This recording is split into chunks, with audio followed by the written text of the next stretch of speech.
the position time graph for positive acceleration is.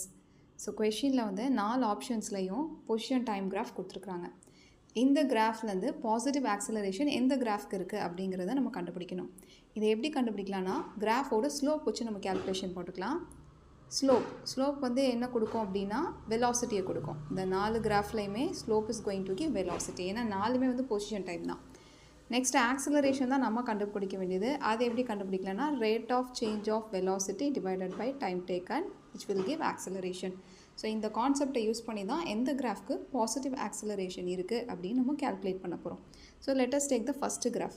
இப்போ first கிராஃபில் பார்த்தோம்னா நமக்கு இங்கே ஸ்ட்ரெயிட் லைன் இருக்குது. அதோட அந்த லைன் பார்த்தோம்னா டைம் இன்க்ரீஸ் ஆக இது டிக்ரீஸ் ஆகுது. ஸோ இப்போ ஸ்ட்ரெயிட் லைனுங்கும் போது நமக்கு ஸ்லோப் வந்து எப்போதுமே கான்ஸ்டண்ட்டாக இருக்கும். ஸ்ட்ரெயிட் லைனில் ஸ்லோப் கான்ஸ்டண்ட்டாக இருக்கும். இது டிக்ரீஸிங் ஆர்டரில் போகிறனால நெகட்டிவ் ஆஃப் கான்ஸ்டன்ட்னு வரும்.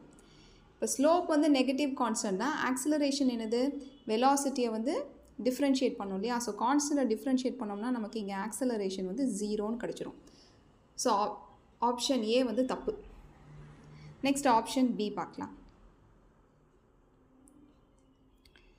ஸோ ஆப்ஷன் நம்பர் பியில் பார்த்தோம்னா நமக்கு கர்வ் கொடுத்துருக்குறாங்க. ஓகே, ஸோ இப்போ இந்த கர்வுக்கு ஸ்லோப் எடுத்தோம் அப்படின்னா it will be going in an increasing order. For example இப்போ பார்ப்போம். இப்போ இந்த இடத்துல நான் வந்து ஸ்லோப் எடுக்கிறேன். இதோட ஆங்கிள் பார்த்தோம்னா தீட்டா இருக்கும். இப்போது இந்த இடத்துக்கு நான் ஸ்லோப் எடுக்கிறேன். அப்போனா இந்த ஆங்கிள் இன்னும் ஃபர்தராக இன்க்ரீஸ் ஆகுது. ஸோ தீட்டா வந்து இன்க்ரீஸ் ஆகிட்டே போகுது. தீட்டா இன்க்ரீஸ் ஆகிட்டே போச்சு அப்படின்னா டேன் தீட்டாவும் இன்க்ரீஸ் ஆகும். டேன் தீட்டாங்கிறது ஸ்லோப் தான். ஸோ அப்போது டேன் தீட்டா இன்க்ரீஸ் ஆச்சு அப்படின்னா வெலாசிட்டி என்ன ஆகுதுன்னா இன்க்ரீஸ் ஆகுது. வெலாசிட்டி இன்க்ரீஸ் ஆனால் acceleration will also be increasing. அதோட இந்த தீட்டா எல்லாமே வந்து பிலோ 90ல் இருக்குது. இப்போ 90 டிகிரி இங்கே இருக்குது. ஸோ பிலோ 90 டிகிரியில் அந்த தீட்டா இருக்கனால எப்போதுமே பாசிட்டிவாக இருக்கும். ஸோ அப்போது ஆப்ஷன் நம்பர் பி வந்து கரெக்டாக இருக்குது. So that is a correct answer. Remaining 2 கிராஃபை பற்றியும் நம்ம பார்த்துடலாம்.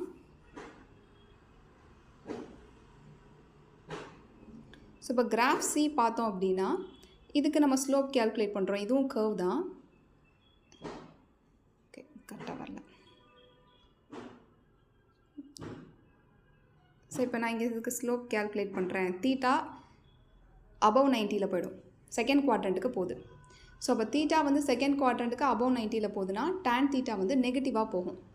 ஸோ நெகட்டிவில் போகுதுன்னா velocity negative. That means acceleration will be negative acceleration, அதாவது ரிட்டார்டேஷன் வந்துடும். ஸோ அப்போ இந்த ஆன்சர் நம்ம ராங் ஆன்சராக மாறிடுது. இப்போ ஆப்ஷன் நம்பர் டி பார்த்தோம்னா that is also a straight line.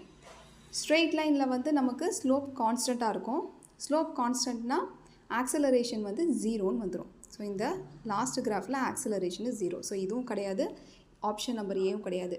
So option number B is the correct answer for this question.